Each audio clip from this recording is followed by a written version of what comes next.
I was finally making something of myself in the basement of my parents' suburban home in Portland. Every night they would ask about my internet hobby with sarcastic smiles. For 3 years, I endured their jokes, their comparisons to my perfect sister Amanda, and their constant reminders that I was wasting my potential. But what they never understood was that I was building something real, something that would change everything. They laughed until the day I showed up at Amanda's graduation party with news that would wipe those smug smiles right off their faces. Before I get into this wild ride, where are you watching from today? If you have ever had someone laugh at your dreams, hit that like button and subscribe to join our community of underdogs who proved everyone wrong. I grew up in a middle-class neighborhood in Portland with parents who had very traditional ideas about success. My father, Richard, worked as a senior accountant at one of those firms where everyone wore suits and talked about market forecasts over golf. My mother, Diana, taught high school math and lived for those parent-teacher conferences where she could brag about her children. From an early age, they made it clear that success meant good grades, a prestigious college, and a respectable career like medicine, law, or finance. But I was different. While other kids were playing sports or joining clubs, I was glued to my computer. By 12, I was building simple websites and falling in love with online communities. I could see the potential of the internet long before my parents could understand it. To them, computers were just expensive toys, or at best tools for writing reports and sending emails. "Gus, you need to go outside more," my mother would say, shaking her head. "You cannot make a living playing on that thing." If my parents were disappointed in my interests, they were doubly proud of my sister Amanda. 4 years, my senior Amanda was everything they had hoped for in a child. She maintained a perfect 4 gigapascals throughout high school, captained the debate team to national championships, and somehow still found time to break school records in track and field. Her bedroom wall was a shrine to academic excellence, adorned with certificates, medals, and newspaper clippings. When Amanda was accepted to Princeton with a partial scholarship, my parents threw a party so grand you would have thought she had won the Nobel Prize. Relatives I had never even met came to congratulate her. I remember standing awkwardly in the corner, a gangly 14-year-old, as aunts and uncles barely acknowledged me before gushing over Amanda. "You should be more like your sister," became the unofficial family motto. Every report card, every parent, teacher conference, every family dinner seemed to circle back to this fundamental truth. Amanda was the gold standard, and I was not measuring up. By the time I entered college, the die was cast. I enrolled at the State University instead of an Ivy League school, much to my parents' poorly concealed disappointment. I chose computer science because it seemed the most logical extension of my interests, but my heart was never in the theoretical aspects of the program. While professors droned on about algorithms and data structures, I was sketching business models in the margins of my notebooks. During my sophomore year, I started a small web design service for local businesses. Nothing fancy at first, just basic websites for mom-and-pop shops who needed an online presence but could not afford the big agencies. I charged reasonable rates and reinvested every penny into better equipment and software. As my little side hustle grew, my grades began to slip. I found myself skipping classes to meet with clients or stay up all night perfecting a website design. My parents noticed the change in my academic performance during our weekly phone calls. "What is going on with your grades?" Gus, my father, demanded when my second semester results came in. "You need to focus on what matters. This website thing is a distraction." "It is not just a website thing, Dad," I tried to explain. "I am building real businesses for real people." I made $5,000 last semester. $5,000! He laughed. Amanda made more than that during her summer internship at the hospital, and she still graduated top of her class. That conversation played on repeat in various forms throughout my college career. By junior year, I had reached a crossroads. My business was growing enough that it demanded more time than I could give while staying enrolled, but it was not yet profitable enough to support me fully. After weeks of deliberation, I made the hardest decision of my young life. I would drop out and pursue entrepreneurship full-time. The family argument that followed was apocalyptic. We were gathered in our living room, the spring rain pattering against the windows, creating an ominous soundtrack to my announcement. "I am dropping out," I said, trying to keep my voice steady. "My business needs my full attention, and I am wasting time and money on classes that do not help me." My father's face turned a shade of red I had never seen before. "You will do no such thing. No son of mine is going to be a college dropout." "Richard, calm down," my mother interjected, though her trembling voice betrayed her own distress. "Calm down. Our son wants to throw away his future for some internet fantasy." "How am I supposed to calm down?" He turned back to me, pointing a finger just inches from my face. "You listen to me, Gus. You will never amount to anything without a degree." "Never." My mother began to cry soft sobs that felt like daggers to my heart. "We just want what is best for you. What will people think? What will you do if this fails?" I had answers to all their questions, carefully researched plans and contingencies, but they were not interested in hearing them. Their minds were made up. I was making a terrible mistake. Despite their objections, I followed through with my decision. The one consequence I had not fully prepared for was financial reality. Without student housing and with minimal savings, I had no choice but to move back into my childhood bedroom. It was meant to be temporary, just until I could build enough income to get my own place. Little did I know, it would become the backdrop for the most difficult and ultimately transformative period of my life. Our basement became my workspace. It was unfinished with concrete floors and exposed pipes, but it had a decent internet connection and enough space for a desk and computer setup. I converted it into my headquarters with a $500 investment from my savings. That money also went toward starting my real business idea, a dropshipping store specializing in hiking and outdoor gear. I had noticed a gap in the market for high-quality specialized outdoor equipment that was not easily available in regular sporting goods stores. My plan was to connect manufacturers directly with outdoor enthusiasts, saving them money while offering a wider selection than brick-and-mortar stores could stock. Those first months were brutal. I worked 18-hour days, learning everything from digital marketing to supply chain logistics through YouTube videos and online forums. I built my website, established relationships with suppliers, and created content to drive traffic to my store, all while my parents thought I was playing on the computer in the basement. My first month in business netted me $37 in profit, not even enough to cover a week of groceries. But it was a start. A real tangible proof that someone somewhere valued what I was creating. I celebrated that $37 like it was $1 million, knowing in my heart that this was just the beginning. The most painful part of living at home wasn't the cramped space or the lack of privacy. It was the daily family dinners.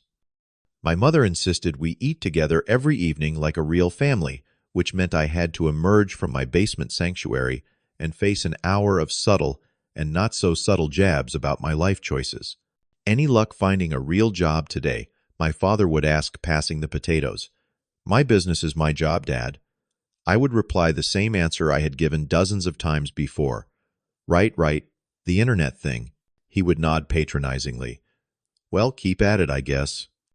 The Andersons' son just got promoted at the bank. Health insurance and everything. Then would come the weekly update on Amanda's meteoric rise through medical school. How she was impressing her professors. How she was being considered for prestigious research opportunities. How her boyfriend, Jason, was also thriving at his law firm. "Your sister called today," my mother would announce, her face lighting up. "She's been selected for that special cardiac program." Only 3 students in her class were chosen. I would nod and smile, pushing food around my plate. "That's great. Tell her congrats from me. My father never missed an opportunity for a cutting joke. Hey, maybe our basement entrepreneur can make a website for real doctors someday, huh? Then all this won't be a complete waste. Mom would add her own passive-aggressive comments thinly veiled as maternal concern. I saw that the community college is offering night classes for people who want to finish their degrees. And Susan, from my book club, says her company is hiring entry-level positions with good benefits. The worst part wasn't their words. It was the ritual of having to smile through it all. To pretend their comments didn't cut deep, to swallow my defense mechanisms to avoid even more conflict. Each dinner was an exercise in emotional endurance, leaving me drained and doubting myself by the time I retreated back to my basement office. Christmas that year marked a new low point in my relationship with my family. Amanda came home with her boyfriend Jason, who had recently proposed. He was everything my parents admired: Princeton undergraduate, Yale Law, and a junior associate position at a prestigious firm in Baltimore. With his perfectly tailored suits and confident manner, he embodied everything I was not in my parents' eyes. Our house transformed for their arrival. Mom spent days cooking and decorating. Dad brought up the good wine from the cellar, and they even replaced some of the living room furniture to impress Jason's family, who would be joining us for Christmas Eve dinner. The celebration reached its peak when Amanda announced she had secured a residency at Johns Hopkins, one of the top programs in the country. My parents were ecstatic, hugging her and making toasts to her future. "We always knew you were destined for greatness," my father said, his eyes glistening with tears of pride he had never shed for me. Then came the gifts. My parents presented Amanda and Jason with an envelope. Inside was a check representing a substantial down payment for a house in Baltimore. "You two need a proper place to start your lives together," my mother explained. "We've been saving for this moment." When it came time for me to give my gift, I felt a surge of confidence. My business had started to gain traction, and I had just had my first five-figure month. It wasn't life-changing money, but it was progress. "I'd like to take everyone out to dinner tomorrow night," I announced. My treat. "I've made a reservation at Montage." Montage was one of the most expensive restaurants in Portland, known for its excellent French cuisine. The silence that followed was broken by my father's laugh. "On what, your credit card? Come on, Gus." "No, Dad." With my earnings, my business made over $10,000 this month. More laughter this time from Jason, too. 10,000 in revenue or profit. "Because those are very different things," he said, with the condescending tone only a corporate lawyer can perfect. "I know the difference," I replied stiffly. "It was profit." My father shook his head. "Let's get real food instead. Jason's parents are here to experience Portland, not some internet fantasy." I excused myself from the table, claiming I needed to use the restroom. In reality, I locked myself in and sat on the edge of the bathtub, trying to hold back tears of frustration and humiliation. $10,000 wasn't millions, but it was real. It was progress. It was more than most businesses made in their early stages. Why couldn't they see that? The final straw came a month later when I overheard a conversation that was never meant for my ears. My parents were hosting their friends, the Thompsons, for dinner. I was working in the basement as usual, but came up to get some water. As I approached the kitchen, I heard my name and paused in the hallway. "We just don't know what went wrong with Gus," my father was saying, his voice heavy with disappointment. "We gave him the same opportunities as Amanda, the same love and guidance." "At least we have Amanda to make us proud," my mother added. "She's accomplishing everything we hoped our children would." Mr. Thompson must have asked about my business because my father scoffed. "He's wasting his life on this internet nonsense. Living in our basement at 26, no degree, no real prospects." We try to be supportive, but honestly, it's embarrassing. I stood frozen, the glass of water in my hand, suddenly unbearably heavy. The cold realization washed over me. They had given up on me. In their eyes, I was already a failure, a cautionary tale to share with their friends about what happens when a child strays from the prescribed path. I returned to the basement without my water. Something fundamental had shifted within me. The need for their approval, which had driven so many of my actions and caused so much pain, began to fade. If they had already decided I was a failure, what more did I have to lose? It was this newfound emotional freedom that allowed me to take bigger risks with my business. I started attending local entrepreneurship meetups, forcing myself out of my comfort zone to network and learn from others. At one such event, I met Trevor, an angel investor who had made his fortune in the early days of e-commerce. Unlike my family, Trevor listened intently when I described my business model. He asked sharp, insightful questions about my customer acquisition costs, retention rates, and growth strategy. I had answers for all of them, backed by data I had been meticulously tracking. "Send me your full analytics," he said at the end of our conversation. "I'd like to take a closer look." 2 weeks later, Trevor invested $50,000 in my company in exchange for a 15% stake. It was the validation I had been craving, proof that someone who understood business saw value in what I was building. With Trevor's investment and mentorship, I expanded beyond dropshipping to developing my own line of custom-designed outdoor products. I hired my first 2 employees, both experienced in e-commerce and product development. We moved operations from my parents' basement to a small office space in an up-and-coming neighborhood. When I told my parents about Trevor's investment and our expansion, their reaction was predictable: $50,000. "For your website," my father asked incredulously. "This Trevor fellow must have money to burn." "I hope you got everything in writing," my mother added. People can take advantage of young people like you who don't have business experience. They assumed it was all a waste of Trevor's money, that this minor success would soon collapse. What they didn't know was that our revenue was doubling every month, and we were on track to become a 7-figure business by the end of the year. The pinnacle of my family's dismissal came at Amanda's graduation from medical school. My parents planned an elaborate party at our house, flying in relatives from across the country to celebrate her achievement. The backyard was transformed with rented tents, catering, and even a small stage where various family members would give speeches praising Amanda's accomplishments. I helped set up chairs that morning, trying to be supportive despite knowing what was coming. By this point, my business was generating over $40,000 in monthly profit, but my parents still introduced me to relatives as Gus, our youngest. "He's figuring things out right now." During my mother's speech, she referred to Amanda as our family's greatest achievement, going on at length about how her hard work and dedication had fulfilled their dreams as parents. I sat quietly, sipping my drink and trying not to let it bother me.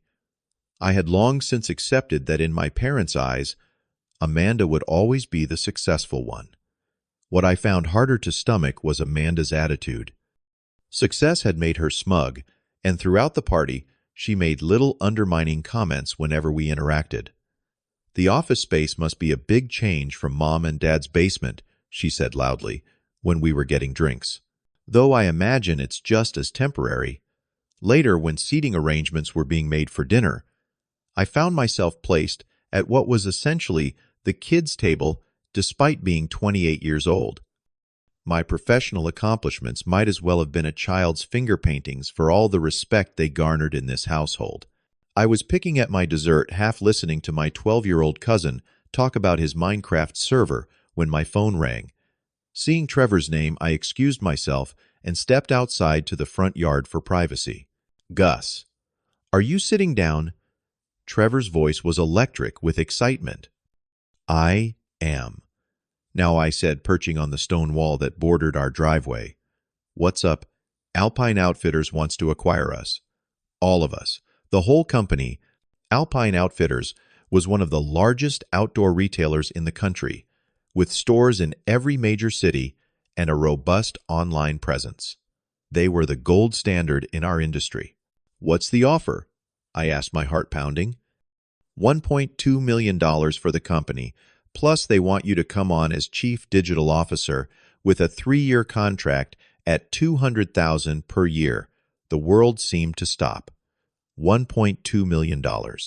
After Trevor's share and paying my employees generously, I would walk away with just under $1 million, plus a C-suite position at a major retailer.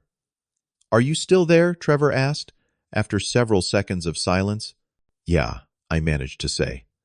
"I'm just processing. They need an answer by Monday. Take the weekend to think about it, but Gus, this is a no-brainer. This is what we've been working toward." After hanging up, I sat alone in the growing darkness of evening, tears streaming down my face. Not sad tears, but the overwhelming release of emotions I had been holding back for years. The vindication, the relief, the pure joy of knowing that I had been right to believe in myself when no one else would. I composed myself and returned to the party where speeches were still ongoing. Amanda was at the microphone, now giving what could only be described as a self-congratulatory monologue about her journey through medical school. "I couldn't have done it without the unwavering support of our parents," she was saying. "They always taught us the value of education and hard work. It's a lesson I took to heart." She paused for effect, then added with a smile, "At least one successful child isn't bad, right, Mom and Dad?" The room filled with uncomfortable laughter. A few relatives glanced my way with pitying looks. Something inside me snapped. I had intended to wait until after the party to share my news, maybe tell my parents privately the next day. But in that moment, I made an impulsive decision. I stood and raised my glass. "I'd like to make a toast too, if that's all right." All eyes turned to me, surprise evident on most faces. Toasts from the family disappointment weren't on the program. To Amanda, "Congratulations on your achievement." I nodded to my sister, whose smile had turned wary. "And while we're celebrating successes, I have some news of my own to share. I just got off the phone with my investor. My company is being acquired by Alpine Outfitters for $1.2 million, and I've been offered the position of Chief Digital Officer." The stunned silence that followed was deafening. My father, mid-sip, dropped his wineglass. It shattered on the patio, but no one moved to clean it up. All eyes were fixed on me in disbelief. I wanted to share this with my family first. I continued, my voice steady, despite my racing heart, "Since you've all been so interested in my career path." Amanda's face had turned a shade paler than her white graduation dress. My mother stood frozen, a congratulatory sentence for Amanda still half-formed on her lips. Various relatives looked between us and my parents, unsure how to react to this unexpected turn of events. I placed my glass down gently. I should get going. "Early meeting tomorrow with the acquisition team. Congratulations again, Amanda." With that, I walked out of the party, ignoring the chorus of questions that erupted behind me. My phone immediately began buzzing with texts and calls, but I turned it off. I needed space to process everything myself before dealing with my family's sudden interest in my business. The months that followed were a whirlwind of change. I used part of my windfall to buy a beautiful craftsman-style house in a neighborhood significantly nicer than my parents'. The irony wasn't lost on me that, after years of them telling me to move out of their basement, I was now living in a home they couldn't afford. Establishing myself in the corporate role at Alpine Outfitters came with its own challenges, but having built a business from nothing, I was well prepared for the corporate politics and pressure. I expanded our team to 15 employees, bringing everyone from my original company, along with substantial bonuses. One of my proudest achievements was establishing a scholarship fund for entrepreneurs without college degrees. Each year, we would provide funding and mentorship to 5 promising individuals who, like me, had chosen an unconventional path. It was my way of ensuring others wouldn't face the same uphill battle for legitimacy that I had endured. Throughout this period of growth and change, my family maintained a strange radio silence. No calls from my mother to check in, No passive-aggressive texts from my father about tax season or retirement planning. It was as if my success had short-circuited their ability to interact with me. They didn't know how to relate to a son who had succeeded, despite ignoring all their advice. 3 months after Amanda's graduation party, my father appeared unannounced at my office. I was in the middle of a meeting when my assistant interrupted to say he was in the reception area. Surprised, I excused myself and went to meet him. He looked out of place in our modern open concept office with its standing desks and collaboration spaces. His suit and tie, a stark contrast to my casual business attire of quality jeans and a button-down shirt. "This is quite an impressive operation you have here," he said, after an awkward greeting. His eyes darted around, taking in the 30-odd employees working in the main area. Very modern. I gave him a brief tour, introducing him to key team members and showing him our product development lab. He nodded and made appropriate noises of approval, but I could sense there was another reason for his visit. Finally, in the privacy of my corner office with its view of downtown Portland, he got to the point. "Your mother and I have been doing some thinking," he said, fidgeting with his watch, "about retirement planning. The market hasn't been kind to our portfolios lately, and with property taxes going up again," he trailed off, looking at me expectantly. I sat down at my desk, the distance between us more than physical. "Dad, are you asking me for money?" He flushed slightly. "Not asking exactly. Just wondering if you might want to help your parents out now that you're," he gestured vaguely, "doing well for yourself." The irony was almost too much to bear. After years of belittling my business, he now saw me as a potential solution to their financial concerns. I took a deep breath, considering my response carefully. "I'm happy to recommend a good financial advisor," I said evenly, "but I think it's best if we don't mix family and finances, given our history." His face fell slightly, then hardened. "I see. Well, it was just a thought." As I walked him back to reception, I could sense that he was realizing something fundamental had changed between us. The power dynamic had shifted, and the son who had once desperately sought his approval was now setting boundaries he hadn't anticipated. A month later, my mother called to invite me to Thanksgiving dinner. Her voice was overly cheerful, as if the last several years of tension had never happened. "Amanda and Jason will be there," she added, as if this would be an incentive. "She's been asking about your company. She's very interested in what you're doing now." "I'm sure she is," I thought, but didn't say. Instead, I accepted the invitation, but mentioned I would be bringing Trevor as my guest. Having my mentor and friend there would provide both moral support and a buffer against any family dynamics that might prove uncomfortable. Thanksgiving dinner was a strange experience. My parents were solicitous, offering me the best cuts of turkey and asking detailed questions about my work. Amanda, who had previously shown nothing but disdain for my entrepreneurial pursuits, now peppered me with questions about venture capital and scaling strategies. "Jason is thinking of leaving the firm to join a startup," she explained, her eyes darting between me and Trevor. "We thought you might have some insights." I answered politely, but kept my advice general. It was clear that my family was treating me with a new respect, but it felt hollow. Their approval, which I had craved for so long now, meant little because it was based not on who I was, but on what I had achieved and what I could potentially do for them. Throughout the evening, I observed their behavior with a kind of detached curiosity. How quickly their perception had changed once I had external validation in the form of money and status. How readily they rewrote our shared history to cast themselves as supportive all along.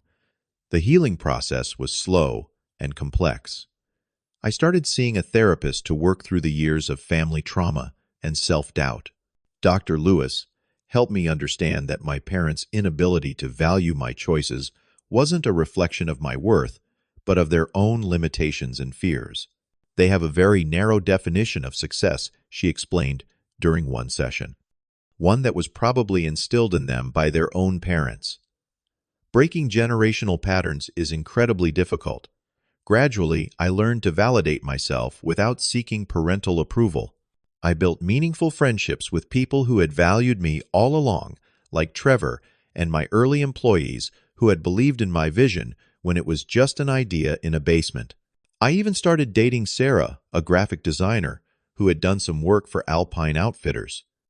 Unlike previous relationships, where I had downplayed my ambitions for fear of judgment with Sarah, I could be authentically proud of my journey. She appreciated my drive and creativity qualities my family had dismissed as impractical.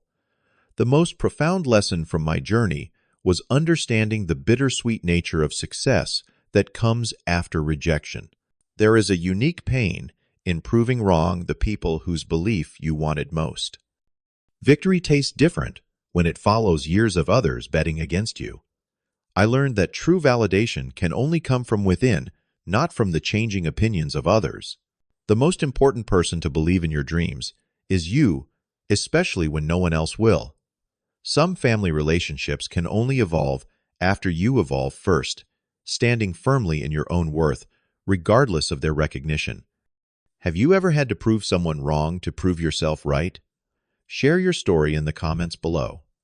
If this resonated with you, please like this video and subscribe to our channel for more authentic family stories.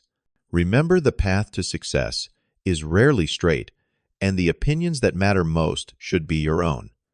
Thank you for listening, and may you find the courage to follow your dreams even when they lead you down an unconventional path.